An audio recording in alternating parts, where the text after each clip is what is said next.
And a foul. Sean Cromwell, the sophomore from Memphis, will go to the line.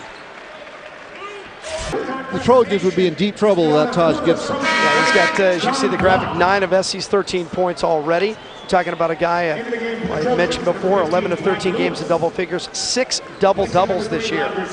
And he doesn't look intimidated. He looks like he's a junior or a senior, and he's looked like that since day one. I believe he is 21 years old, so they call him a freshman, but he's definitely mature, and he's a skilled player. It's really fun to watch him compete out there. Sean Cromwell at the free throw line for SC. The thing I like about Gibson is his balance. Third on the team in scoring, leads the team in rebounds, and leads the team in blocks. That was a huge game against Long Beach State, those 18 boards. He's showing that it's no accident when he gets those double-figure rebound games. He's going to be. What was that, Taj? We were talking about him. He's a red.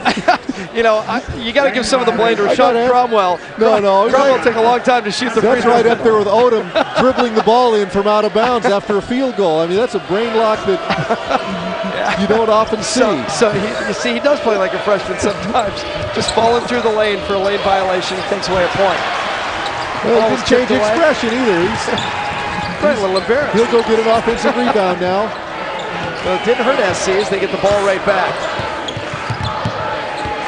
14-12, SC making a mild bid so far for the upset. Remember, Washington to play #1 UCLA on Sunday. The fade by Pruitt. We knew there'd be more, too. He's so much quicker than whoever Washington has guarding him. He could have taken that to the basket, instead pulled up and had a real nice look at a jumper.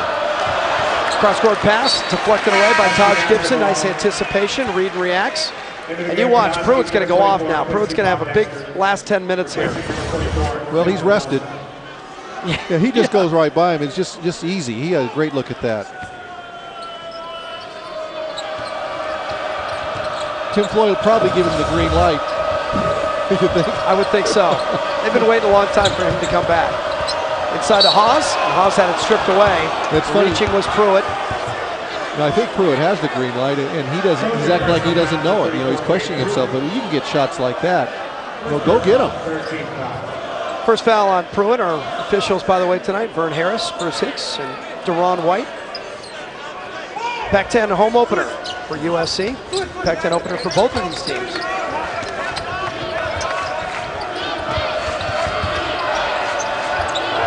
Pondexter back in for Washington. Look for Appleby, the quick release. Did not go, and there were 2 white shirts there. Pulled down by Dwight Lewis, who checked in on the last whistle. Lewis brings it all the way into the front court. It takes it all the way to the basket. Nobody else touched it, but he comes up empty. Pondexter in a 1-on-5 and does the right thing. Looks like Brockman being held by Taj Gibson underneath. Away from the ball. Gibson just bodying up on Brockman. Yeah, this was the one problem. That's 2 fouls on him now. Just a little jostling for position. I didn't really see that Taj got a big advantage. I'd like to see him let that stuff go. Well, physically, SC just doesn't match up with Washington. Washington has 7-footers, 6'10", 6'9", and SC's just not that big, so they've tried to counter by being a little bit more deliberate, and they have bumped up the lineup a little bit. Keith Wilkinson into the game early tonight at 6'10" for USC. Maybe wouldn't see that many minutes that early in the game. Brockman spins baseline, a good move to Haas for the slam. And there is Spencer Haas. 16 points, leads the team. He shoots 62% from the field because most of them are about that close. Well, Brockman made that play. The Trojans doubled, and he spun out of the double team, and they just didn't crack down quick enough to stop Haas from getting the easy one.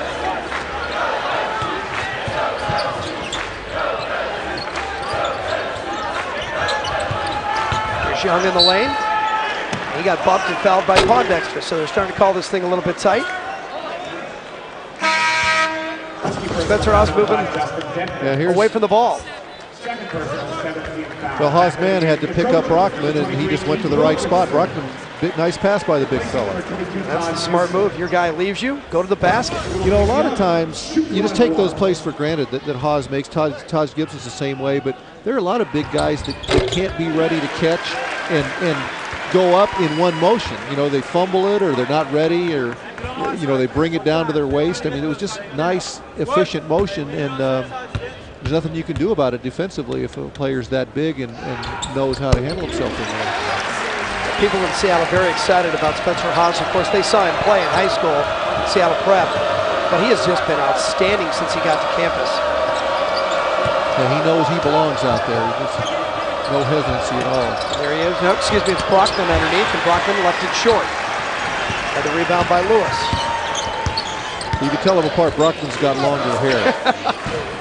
Yeah, they're about 50 pounds different, too.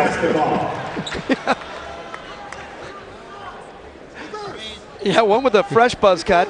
Looks like Haas broke out the flow bead this afternoon, and Brockman let his go. Even by the numbers, sometimes with an angle of 40, it can look like a 1 and 40 or 10. I appreciate you helping me out. Yeah, that's okay. There's Nick Young on the right wing. Just over 8 minutes to play in the first half. We thought about it a long time. Haas with a rebound. Back from the Dogs. Semi-break. Oh, they give it to the 7-footer on the run. He pulls up. That's not fair. Splashes the 2. And his toes over the line. He's got 4 points. That didn't look like any accident either. No, he's nice a complete stroke. guy. You know, it's the new wave 7-footer, man. These guys can now. Well, he's a low post 7-footer, but he can handle it. He can shoot it out there too. I mean, he's a real complete post. His uncle was like that too. Steve Haas could go inside and outside. There's Pruitt for the 3. Start to feel it that Pruitt's going to have a big night. SC wanted the charge, didn't get it. Haas has 6. And Haas pumps his fist and shakes his head and yells, "Come on, let's go." Floyd knows he's going to need some defense here on number 10. Yeah, with all this by Haas, SC still leads in the game, 21-18. Ball knocked away. Going to call a turnover here. It'll be Washington basketball. When we come back, we'll talk more about the most highly regarded recruit in UW history. SC by 3. 7 minutes of change in the first half. If he keeps recruiting guys like Haas, he's going to be there a long time too.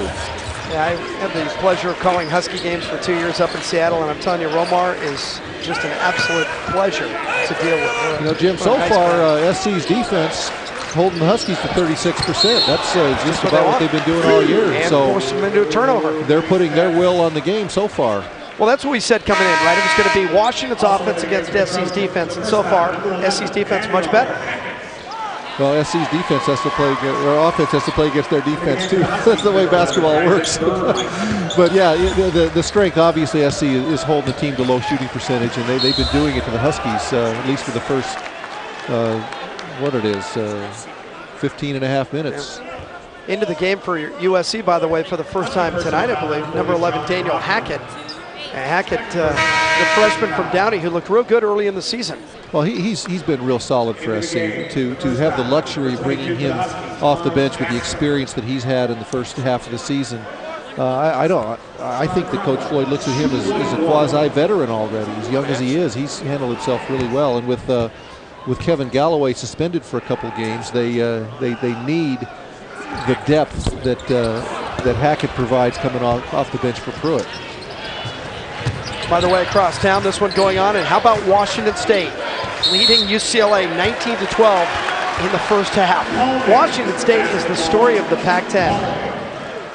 Tony Bennett, of course, Dick Bennett's son and assistant coach for many years, taking over. Now 19-12, is that a halftime score? I hope that wasn't a halftime score. Those people in Pauley Pavilion, they don't play that way anymore. Bring a pillow and go to sleep. It's a different Cougar team, I'm telling you. It's like the stall game that Bob Boyd put on him, but Don Crenshaw went for 25 on him and beat him over there. Dick Bennett used to play that lockdown, hold the ball for 28 seconds and throw up a shot. Tony's a different guy. Tony used to shoot the 3 in the NBA. Well, with the shot clock, you have to shoot. And, but 19-12, that's a nice start for the Cougars. It looks like their record is not that well. They beat Gonzaga. They Washington Huskies Gonzaga. couldn't do that. So that? You don't do that by accident. No, that's a much better team than people think. They're 11-1, and are they that good? Probably not quite that good, but that's a team to watch on the way up. You got some good players out there right now, making it happen. You got number 1 across town losing to Washington State, and you got number 14 Washington getting beat by USC. Must be college basketball season. 7 turnovers now for the Huskies, only 2 for USC. So, Paul, they're doing all the right things, and I'm talking about SC. They're playing good enough offense. They're hitting the defensive glass, playing great defense, and forcing Washington into turnovers. Exactly what Tim Floyd wanted. They'd like to be shooting it a little